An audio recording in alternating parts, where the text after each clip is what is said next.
दोस्तों नमस्कार, मैं हूं सुषमा। अपने लेडी लीडर चैनल में आप सभी का स्वागत करती हूं। आज दोस्तों मैं फिर आई हूं आपके सामने एक नए टॉपिक पे बात करने के लिए, आपके एनर्जी लेवल को बढ़ाने के लिए, और आपको बहुत कुछ मैं सलाह देना चाहती हूं। अगर आप लोगों को मेरा वीडियो ये अच्छा लगे तो इस वीडियो को लाइक करना, शेयर करना और सब्सक्राइब जरूर करना है। आज का जो टॉपिक है, डर के आगे जीत है। हाँ दोस्तों, हम लोग अपने माइंड में ऐसा बैठा लेते हैं, अगर हम कोई काम करने जाते, अगर उससे हम अगर सफलता नहीं मिले तो हमें क्या होगा है, तो हम डर के वजह से हम आगे कदम नहीं बढ़ा पाते। यानी जो डर के वजह से जो हमें दर्द मिलता है, उस दर्द को हम सहन नहीं कर पाते हैं। तो मैं आज उस लड़की के बारे में बात करना चाहती हूँ जो जाबाज लड़की है, हमारे हिंदुस्तान की लड़की है। उन्होंने ऐसा इतिहास रचा है, ऐसे लोगों के लिए मसीहा बनी है। जो लोग कहते मुझे तो कुछ नहीं आता, मैं कुछ नहीं कर पाऊंगी, मुझे मेरे माँ बाप ने मुझे पढ़ाया नहीं है, मेरे माँ बाप ने मुझे लिखाया नहीं है और मैं कुछ नहीं कर पाती, यानी वो हमेशा बहाना बनाना चाहती है या बहाना चाहते हैं। यानी बहाने से अगर आप बच के रहेंगे तो आप आने वाले समय में कुछ कर पाएंगे। जितना अगर आप बहाना बनाएंगे उतना ही आप पीछे रह जाएंगे। तो मैं उसी के ऊपर बात करने जा रही हूँ। वो लड़की थी उन्होंने कितना दर्द सहा है।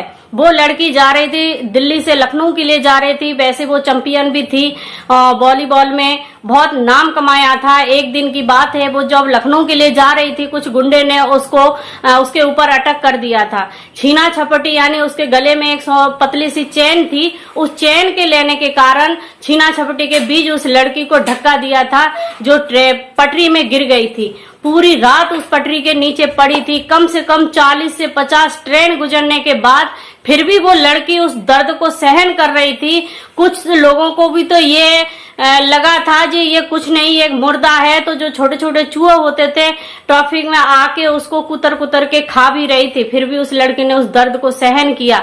जब सुबह हुआ, कुछ लोग वहां आए, उस लड़की को देखा, हॉस्पिटल में भर्ती किया। जब हॉस्पिटल में भर्ती करने गए, ऑपरेशन की जब बारी आई थी, उस समय उस हॉस्पिटल में एक इंजेक्शन भी नहीं था जो दर्द के समय में लगाया जाता था। अब वो लड़की दर्द से चीख रही थी, करा रही थी। उस डॉक्टर को भी कुछ नहीं सूझ रहा था जो इस लड़की को किस तरीका से हम लोग ऑपरेशन करें। जहां तक कि उस लड़की के ब्लड ग्रुप भी नहीं मिल रहा था।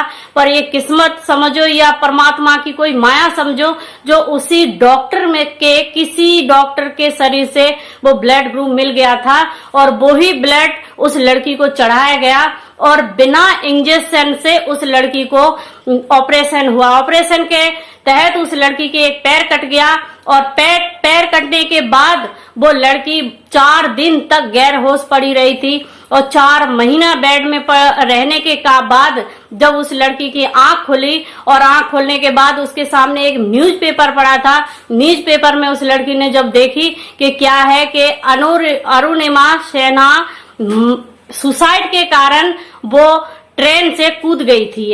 यानी इस तरीके झूठी अफवाह सुनने के बाद उस लड़की एकदम टूट गई थी और उसको आगे कुछ नहीं दिखाई दिया था। पर उसके माइंड में एक ऐसा सपना था कुछ कर गुजरने का है।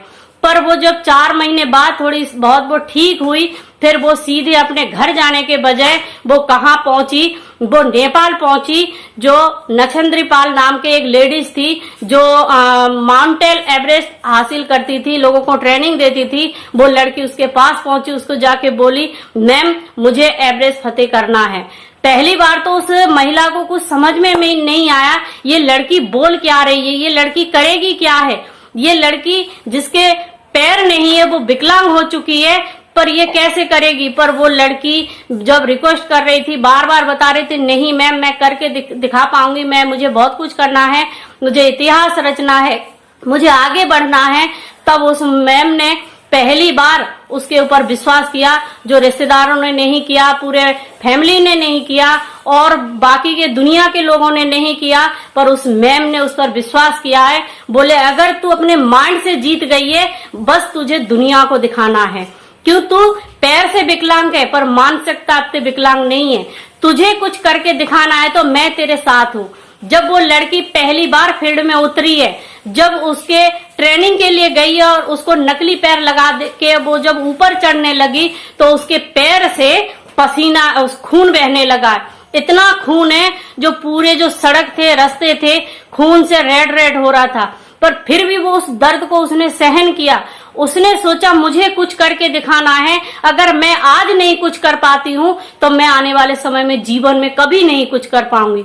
फिर जिस समय को उसको 18 घंटे में जो लोग फतेह हासिल कर लेते थे, उसको कम से कम बहुत समय लगता था उसको फतेह हासिल करने के लिए, पर फिर भी उसने हिम्मत नहीं हारी, वो आगे बढ़ते गई है। जब वो माउंट एवरेस्ट के सामने गई और ऊपर पहाड़ चढ़ने के लिए बहुत लोगों ने ये कहा, अरुणिमा तू क्या कर रही है, जीवन है तो जहान है, तुझ पे नहीं होगा, तू आने वाले समय में कुछ ऐसे ट्यूशन वगैरह पढ़ा ले या टीचर बन जा, कुछ कर ले, ऐसा कुछ कर ले, पर तू ऐसा डिसीजन क्यों लिया है? बोले मुझे कुछ करके दिखा रहा है।